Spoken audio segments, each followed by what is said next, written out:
कृषि र कृषकका बारे कुराकानी गर्ने कार्यक्रम एग्री मुभ कृषि र कृषकका कुरामा यहाँलाई हार्दिक स्वागत छ।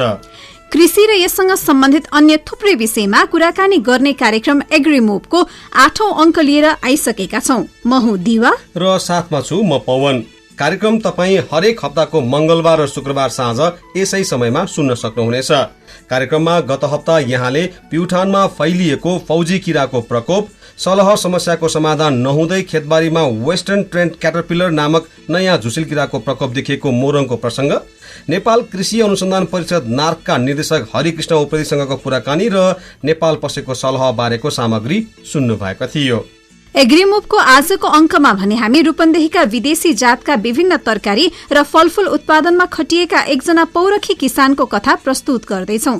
त्यस्तै प्युठानमा कोभिड-19 को प्रकोपपछि कृषि क्षेत्रमा प्रोत्साहनका लागि स्थानीय तह र प्रदेश सरकारले ल्याएका कार्यक्रमका बारेमा विस्तारमा चर्चा गर्नेछौं। मुलुक भित्रिएको सलह छोटो समयमै 53 जिल्लामा फैलिएपछि चिन्तित किसानलाई ढाडस दिनका लागि आज हामी विज्ञका कुरा पनि कार्यक्रममा समावेश गर्दैछौं। सलह नेपाल छिरेपछि सरकारले यसको रोकथाम तथा व्यवस्थापनका लागि कार्यदल गठन गरेको थियो। सोही कार्यदलका संयोजक सहदेव हुमागाईसँग कोरोना महामारीसँगै मुलुक सलहको अर्को संकटमा फसेको बारे गरिएको कुराकानी आज कार्यक्रममा सुन्न सक्नुहुनेछ। गत शनिबार ससाना हुलमा नेपाल छिरेको सलह 53 भन्दा बढी जिल्लामा फैलिएको छ। 25 जिल्लामा सलहको ठूलै बथान पुगेको छ। स्थानीय सरकारहरूबाट सलहले मकै, धान र तरकारीमा पुर्याएको क्षतिका विवरणहरू आइरहँदा नियन्त्रणका लागि सरकारले नतिजा देखिने गरी काम गर्न सकेको छैन। सरकार आफै कोरोना र सलह भन्दा आफ्नै कुर्सी जोगाउने धन्दामा फसिरहेको छ। अहिलेको अवस्थामा नेपालमा सलहको जोखिम कस्तो छ त? अझै धेरै सलह भित्रिने खतरा छ कि छैन? सलहको जोखिम बारे सरकारले कसरी अध्ययन गरिरहेको छ भन्ने प्रश्नको उत्तर हामी हुमागाईबाट लिनेछौं। तर सुरुमा सदाझैं कृषि समाचारको पालो। लकडाउनका कारण समस्यामा परेको डेरी क्षेत्रले पुनः लय पक्रदैछ। चैत 11 देखि लकडाउन शुरू भएपछि डेरी उत्पादनको बिक्री 80% सम्म गिरावट आएको थियो।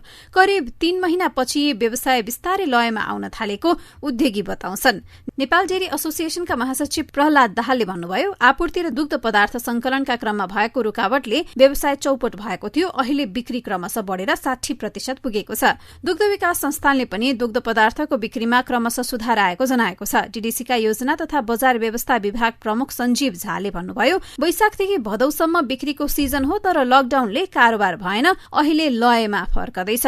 बिक्रीमा धेरै सुधार आएको छ। लकडाउनकै बीच असार 15 अर्थात धान रोपाई दिवसमा मात्रै डीडीसी र निजी क्षेत्रको गरी 7 करोड 41 लाख रुपैयाँको दही खपत भयो। असार 15 एकै दिन 5 लाख लिटर दही खपत भएको दाहालले जानकारी दिनुभयो। गत वर्ष भने उपत्यकामा 43,000 लिटर बिक्री भएको डीडीसीले जनाएको छ।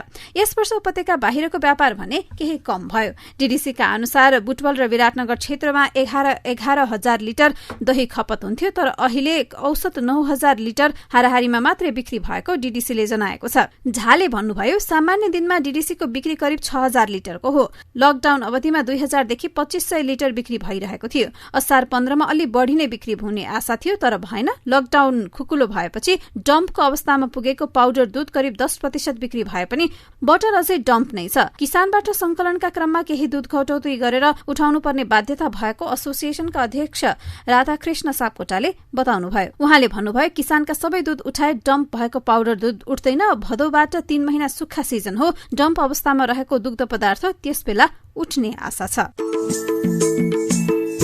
मनसुन सक्रिय हुँदा असार 15 सम्म करिब 36% रोपाई भएको छ। गत वर्षको सोही अवधिमा भने 14.748% मात्र रोपाई भएको कृषि तथा पशुपक्षी विकास मन्त्रालयको तथ्याङ्क छ। गत वर्ष मनसुन शुरू हुन करिब 10 दिन ढिलाइ भएको थियो। अहिले समयमै मनसुन सक्रिय हुँदा रोपाई फटाफट भएको कृषि विभागका महानिर्देशक कञ्चनराज पाण्डेले जानकारी दिए।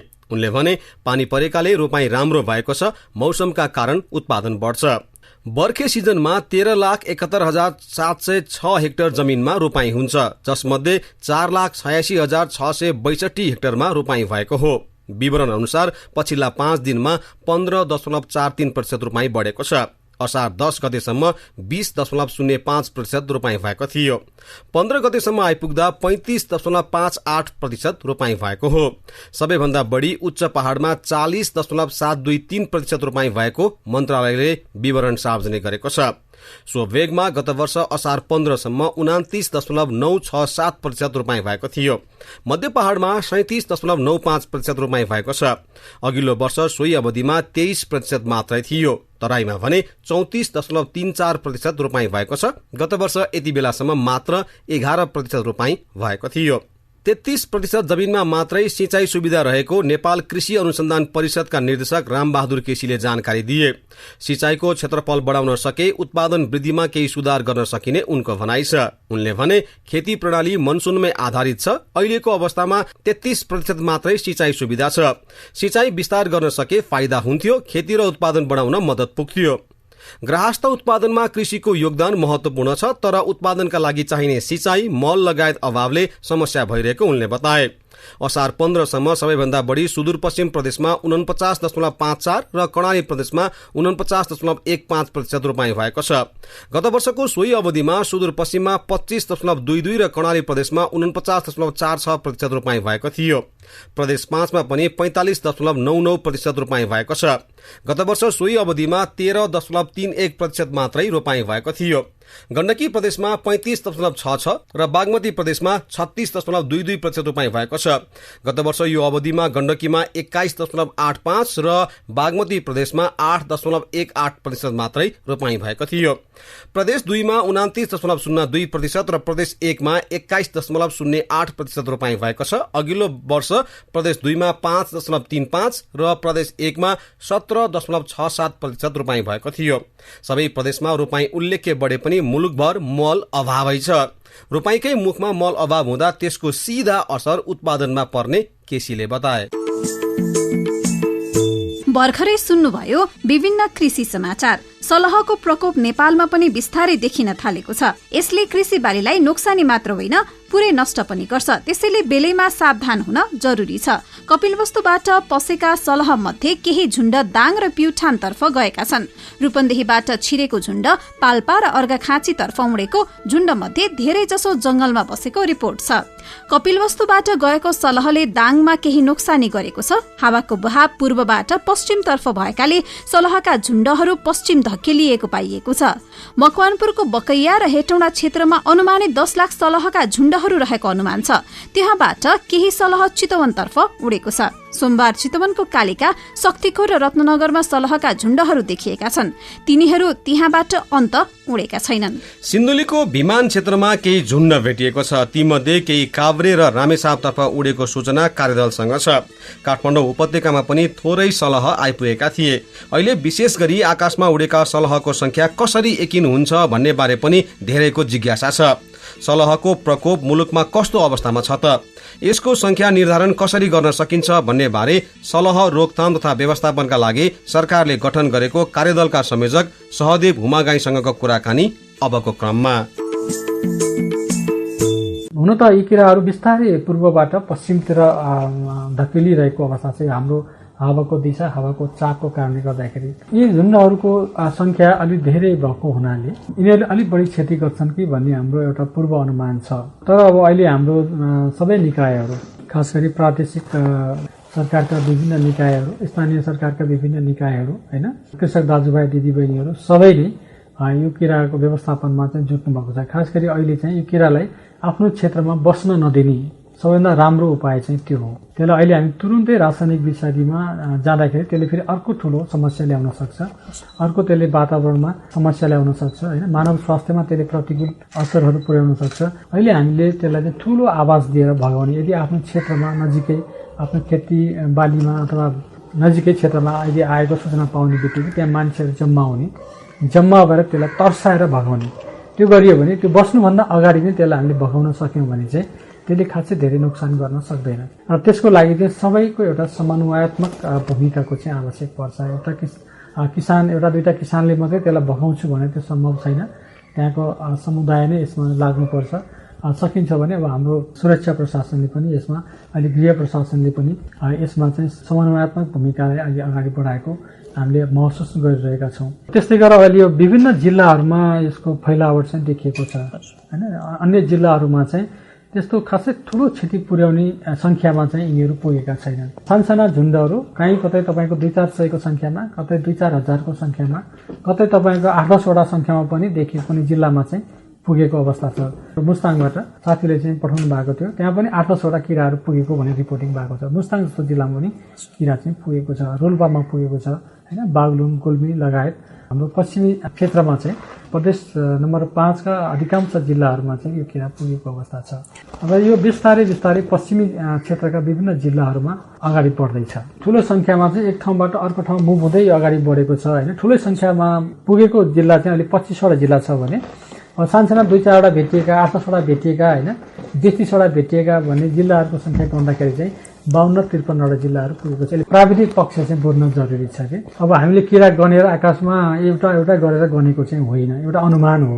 यो अनुमान गर्ने पनि एउटा साइन्टिफिक आधार छ कि वैज्ञानिक आधार छ। खास गरी 1 किलोमिटर स्क्वायरको त्यो पुरै बथान यदि छ भने त्यसमा चाहिँ 1 करोड चाहिँ किरा हुन्छन्। अब हामी कहाँ चाहिँ कस्तो छ भने अब आकाशमा किरा देखिने बित्तिकै अब धेरै ठुलो संख्या देखियो भने ओहो यो त करोडौं अरबौं आयो भनेर मान्छेहरूले भन्ने गरेका छन् कि वास्तवमा त्यसरी चाहिँ हामीले काउन्ट गर्दैनौँ। किरा गन्दाखेरि चाहिँ अब त्यसको चाहिँ कति त्यो झुण्डको साइज कति छ, लम्बाइ कति छ, चौडाइ कति छ हैन, त्यसको आधारमा हामीले चाहिँ त्यहाँ संख्या चाहिँ हामीले अनुमान गर्ने हो।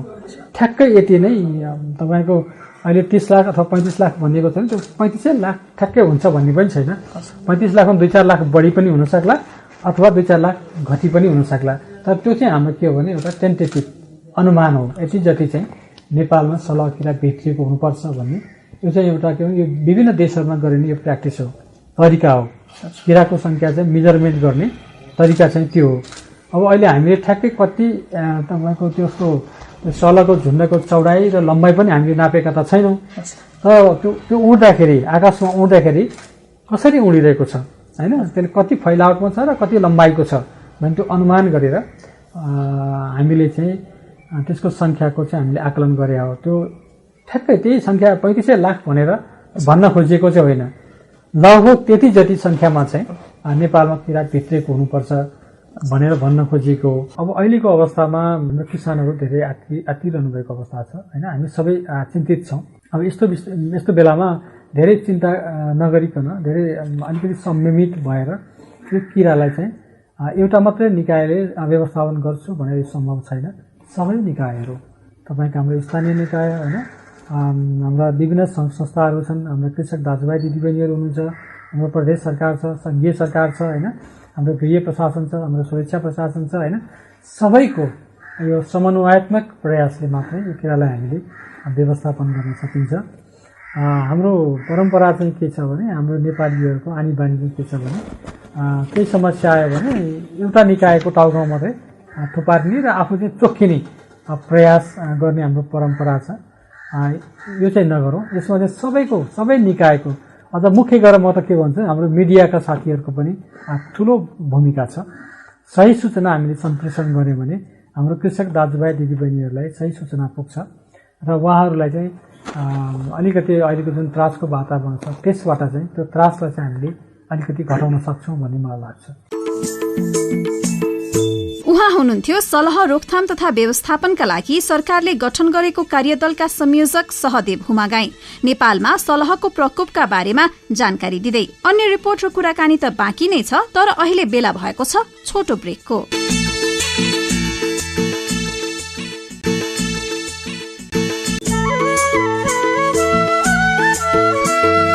ब्रेकपछि पुनः स्वागत छ। तपाईँ सुन्दै हुनुहुन्छ रेडियो कान्तिपुर र यो हो कार्यक्रम एग्रीमुभ, कृषि र कृषकका कुरा। कार्यक्रममा हामी कृषि सम्बन्धी समाचार, कृषि कर्ममा लागेर कृषकले हासिल गरेका सफलताका कथाका साथै रेडियो रिपोर्ट, विज्ञका कुरा र सरोकारवालासँगको अन्तर्वार्ता प्रस्तुत गर्नेछौं।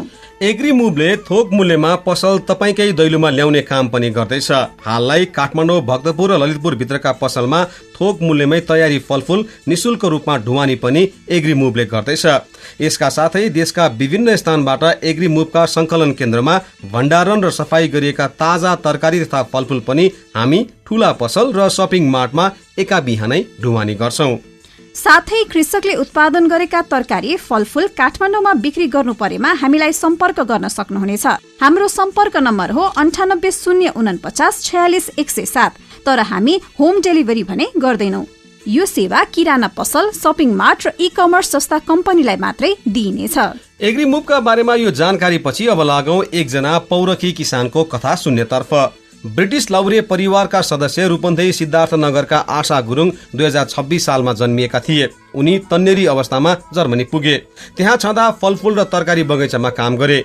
20 वर्षभन्दा बढी समय उतै बिताए पनि उनलाई देशमै केही गर्ने इच्छा जाग्यो र उनी फर्किए। आए लगत्तै फार्म सञ्चालन गर्न लगानी भएन। भएको पैसाले सिद्धार्थनगरमै उनले झण्डै 30 वर्ष रेस्टुरेन्ट, नर्सरी र अन्य व्यवसाय गरे। तर त्यहाँबाट आफूले सिकेको कुरा प्रयोगमा आएन। त्यसपछि जर्मनीको सिकाइलाई नेपालमा प्रयोग गर्न चाहेका गुरुङले तरकारी र फलफूल फार्मको सुरुवात गर्ने निधो गरे।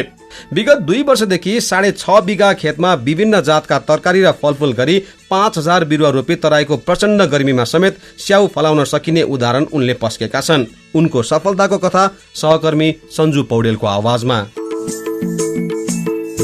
रूपन्देहीको सिद्धार्थनगरका 51 वर्षीय आशा गुरुङ ब्रिटिश लाउरे परिवारका सदस्य हुन्। उनीसँग बेलायती कार्ड समेत छ।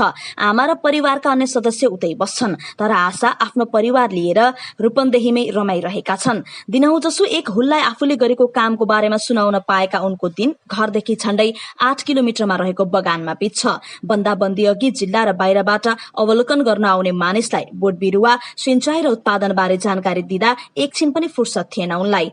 बन्दीले त्यो माहौल केही पातलिएको छ। तर खुलेपछि पुनः मानिसको आगमन हुने, आफूले जानेको कुरा बताउन पाउनेमा उनी विश्वस्त छन्। अहिलेको महामारीले तरकारी कुहिनुका साथै केही कम रेटमा बिक्री गर्नु परेको भन्दै यो समय गएपछि पुनः उत्पादनले बजार पाउने र कृषि गर्न चाहनेलाई आफूले बुझेको कुरा सिकाउने आशा बताउँछन्। विगत 2 वर्षदेखि 6.5 बिघा खेतमा विभिन्न जातका तरकारी र फलफूल गरी 5000 बिरुवा रोपी तराईको प्रचण्ड गर्मीमा समेत स्याउ फलाउन सकिने उदाहरण उनले पस्केका छन्।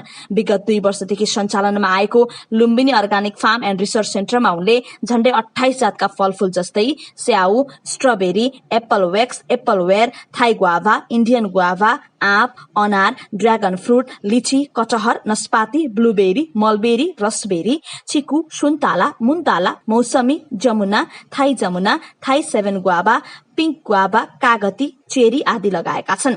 विदेशबाट बिरुवा आयात गर्नुपर्ने भएकाले लगानी सँगसँगै अन्य खर्च समेत बढी भएको भन्दै गुरुङले स्वदेशमा बसेर विदेशी सिकाइ अपनाउँदा अरूको लागि समेत प्रेरणादायी बनेको खबर र मानिसको अवलोकनले खुशी प्राप्त भएको सुनाए। गुरुङको फलफूल बगानमा भारतको अमिनाबादबाट ल्याइएको 600 आँपका रुख छन्, जसमा कपुरी, चौसा, लङ्गडे र दशहरी छन्। यो वर्ष केहीमा फल फले भने केहीलाई हुर्काउनका लागि स्याहार गरेको गुरुङले बताए। अर्को वर्षबाट हरेक बोटमा 15 देखि 20 केजीसम्म आँप फलाउने लक्ष्य उनको छ। बगानकै एकातर्फ 80वटा नस्पातीका बोट हुर्किरहेका छन्। इन्डोनेसियाबाट आयातित नस्पातीको एउटै फलको आकार 1 केजीसम्म हुने उनले बताए। 2075-76 मा भूमि व्यवस्था तथा कृषि मन्त्रालयबाट 12,50,000 रुपियाँ बराबरको थोपा सिंचाई व्यवस्थाका लागि उनले सहयोग प्राप्त गरेका थिए। त्यस्तै सिद्धार्थनगर नगरपालिकाबाट उनले 2,50,000 प्राप्त गरे। हरेक वर्ष लगानी थप्दै फार्म विस्तार गरिरहेका आशा सरकारले गरिदिएला र काम गरौँला भन्ने सोच त्यागेर आफूले गर्न सक्ने जति गरिरह्यो भने केही न केही परिवर्तन हुने सोच राख्छन्। उनले बगानमा अमेरिकन कुकुम्बर, थाई भान्टा, चाइनिज साग, फर्सी, सिमला मिर्च, स्क्वास, टमाटर, नेपाली लोकल बोडी, करेला, लौका, सिमी, काँक्रा लगायत 50 प्रजातिका तरकारी समेत उत्पादन गरिरहेका छन्। अधिकांश तरकारी नयाँ जातका हुन्। उनले बन्दाबन्दी हुनुअघि मासिक 4 लाख रुपियाँसम्मको तरकारी बिक्री गर्दथे। सिजन अनुसार मखमली फूल समेत लगाएर विवाह, चाडपर्व आदिका लागि बिक्री गर्ने गरेका आशाले तरकारी र फलफूल बाहेकको 3 बिघामा माछा, बाख्रा, हाँस र कुखुरा पाल्ने योजना सहित तयारी थालेका छन्। साथै उनले खाली रहेको जग्गामा केरा र मेवाका बिरुवा रोप्ने बताए। तरकारी र फलफूलमा कीटनाशक भन्दा गोबर र भेलीलाई मिसाएर प्रयोग गर्ने गरेका छन्। किरा फट्याङ्ग्रा लागे पनि पात मात्रै खाने हुँदा वातावरणीय सुन्दरता थप्ने किरालाई नमार्ने गरेको गुरुङले सुनाए। आगामी 2 वर्षमा आफ्नो फार्ममा भएका फलफूल तथा नयाँ तरकारीको बिरुवा उत्पादन गरी बजारमा उपलब्ध गराउने योजना सहित आशा गुरुङ अगाडि बढिरहेका छन्। रेडियो कान्तिपुरका लागि सञ्जु पौडेल, रूपन्देही। भर्खरै सुन्नुभयो रूपन्देहीका पौरखी किसान आशा गुरुङको सफलताको कथा सहकर्मी सञ्जु पौडेलको आवाजमा। कोरोना संक्रमणले मुलुकको सबै क्षेत्रलाई नराम्ररी गाँजेको छ। यसबाट कृषि पनि अछुतो रहने त कुरै भएन। कोरोना भाइरसका कारण रोजगारी गुमेका युवालाई लक्षित गरी प्रदेश 5 सरकारले कोविड विशेष कृषि कार्यक्रम शुरू गरेको छ। विदेशबाट फर्किएका व्यवसाय उन्मुख युवालाई राहत पुर्याउने दावी गरिएको यस कार्यक्रमका लागि स्थानीय सरकारले अनुदान वितरणको तयारी थालेका छन्। शमशेर विक्रम जेसीको रिपोर्ट। कोरोना भाइरसका कारण रोजगारी गुमेर दुःख खेप्दै स्वदेश फर्किएका युवा अब विदेश जाने सोचमा छैनन्। तर गाउँमै बस्दा बेरोजगार बस्नुपर्ने भए पनि उत्तिकै छ। यस्तै युवालाई लक्षित गरी 5 नम्बर प्रदेशका 12वटै जिल्लामा कोभिड विशेष कृषि कार्यक्रम लागू गरिएको छ। विदेशबाट फर्किएका र देशमै बेरोजगार भएका युवाहरूलाई व्यवसाय उन्मुख गराउन मौरी, कुखुरा पालन, च्याउ, तरकारी खेती लगायतमा अनुदान दिने गरी प्रदेश सरकारले कार्यक्रम लागू गरेको छ। नौबैनी गाउँपालिकाका अध्यक्ष शिवराज रिजाल 5,000 दरले तपाईँको चावडा बाख्रा 5वटा बाख्रा लिने, चावडा बाख्रा लिने, त्यसपछि चावडा 6 महिनामा ती बाख्राहरूले बच्चाहरू जन्माउँछ। तपाईँको एकै वर्षमा तपाईँको 8वटा 12वटा हुनसक्छ। गर्छु भन्नेलाई हरेक अप्सन छ।